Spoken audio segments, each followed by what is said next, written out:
Marfoogle TV going live in 3, 2.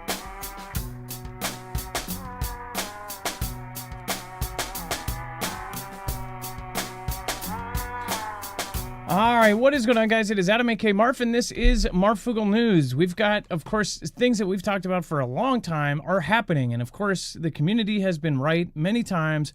These things are very, very predictable. Of course, the media says one thing, and then, of course, our community says the other, but our community has been right most of the time. Most of you could see this with common sense that what is about to happen is the piece is about to fall apart because there is a regime change that I believe is coming.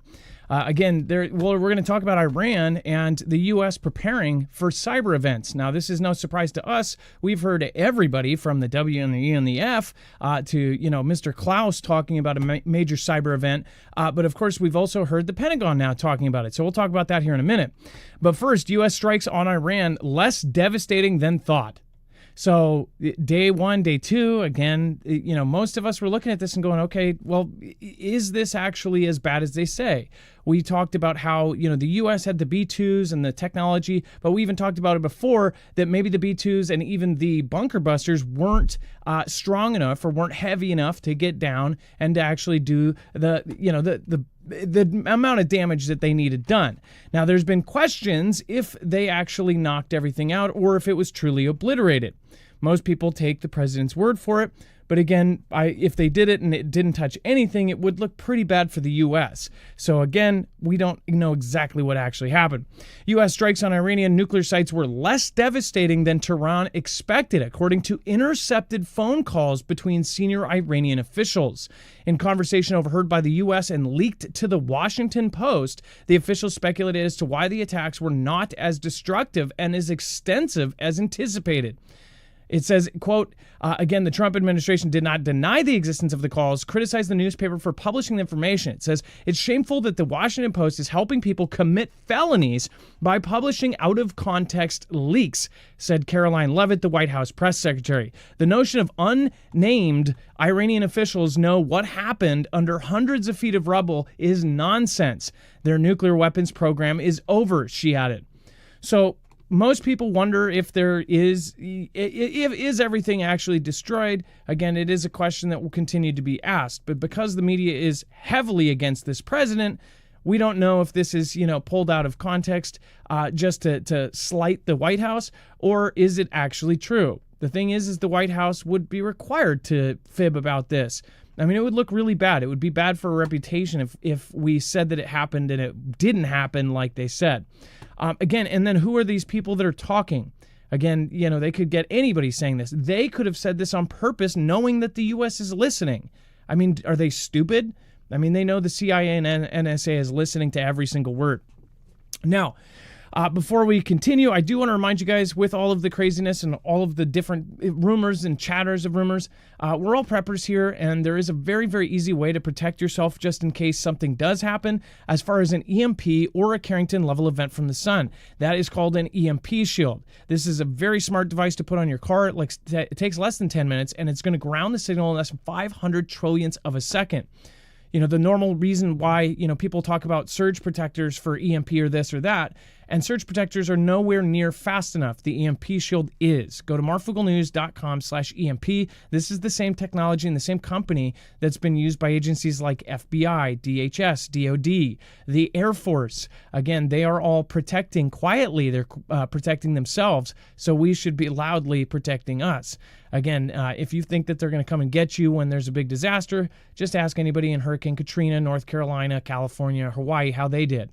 All right, guys, marfooglenews.com/EMP. Code MARF will get you $50 off, and it will help our small independent channel. Thank you very much.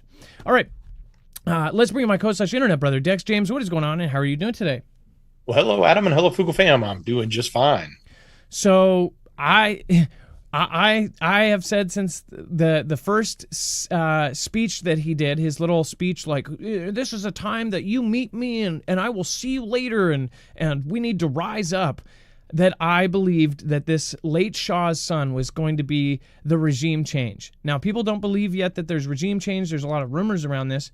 But, talk about how this, the exiled Iranian prince, how is he angling himself? Well, he continues to angle himself as an option to change and make change there in Iran. And even though he hasn't been there for 50 years, he is the son of the former Shah who was overthrown by the revolution that put in the Ayatollah. And, he went on a recent interview, I think it was on Fox News or somewhere.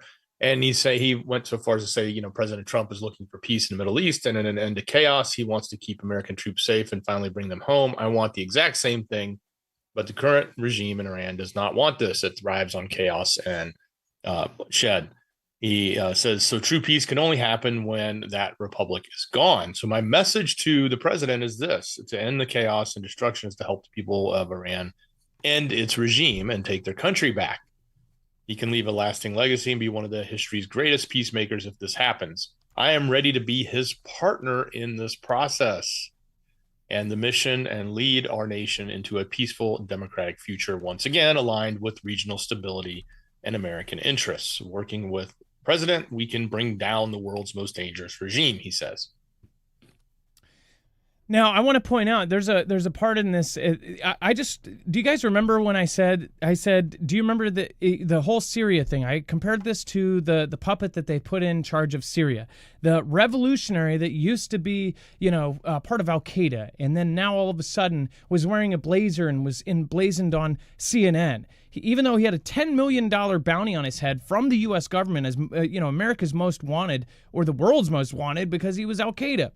That got dropped by our last president right after we suggested that it probably was going to get dropped because he is now the leader of this, big group or whatever. And people supported them taking over the Syrian regime, right? And he did a CNN interview, and you guys remember how, cringy that was, that it was like, how is CNN talking to this guy? Why are they talking to it? Why is it so scripted? Why, they go, well, what about your years with Al Qaeda? And he was like, well, I was just a young guy, I was a very young man, things change, you get older. Like, he was literally, coached on how to be relatable. How an Al Qaeda guy, somebody who, just absolutely is the dirtiest of dirt, could somehow seem relatable. CNN was successful with that, with a lot of people. They said they liked him. Are you kidding? They liked him. Now, I said, watch that Razi Pahlavi, Dex, do you remember I said, watch, he's going to get some sort of interview on CNN or some news interview and they'll sit him down in a chair and talk to him. Now, only it's the other side of the coin. Now it's Fox Digital, right? So in an exclusive interview with Fox Digital, he's saying, all of this stuff. This is a setup. He's meant to be put in a puppet. They play the same playbook, every time. It doesn't matter who's in the admin. They're getting advised by agencies that have been doing the same stuff for years and years and years. Like, you think it's a coincidence that the guy does the CNN interview? No, it was all lined up through the U.S. government. Same with this. Again, this aligns. Like, if we take over Iran, we do a regime change, which I believe is coming now. This guy will be the puppet, whether he's a monarchy or they set up some sort of democracy.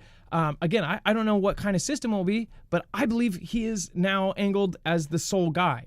Unless some sort of scandal comes out on him between here and there, which could happen by the adversaries looking into him, then I think he's going to be taking over Iran. The scary part is that means that Iran will be taken over. Iran is one of the last countries, and I think that they are setting it up right now, which, again, they're not only saying that Iran may attack us with cybersecurity. So if you're talking about Fantastic Freddy's, this is a big setup that could possibly be one, be the reason, if there was a lot of damage or if there was a horrible cyber event here in the United States that really affected us, then I guarantee you that would be grounds to wipe Iran off the map.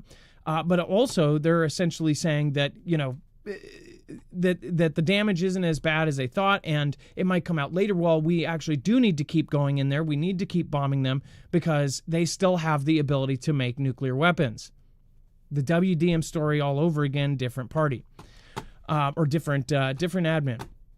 What do you guys think? Let me know in the comments down below. With the Razi Pahlavi, day one, go back to that show. I knew, and right away I could see that propaganda that he was getting positioned as the next guy to take over. And now it's all sure in my mind how they're doing this and how they're reflecting it, how they're interviewing him, how they're setting it up across the board on every media. That says PSYOP all the way through. We'll see you guys over on our next show. We're going to talk about much, much more. In fact, if you want to join us on that next show, all you have to do is stay in the chat. You'll be ported over. Or all you have to do if you're watching the replay is click here. We'll see you in just a minute. Be safe, be prepared, and Marf out.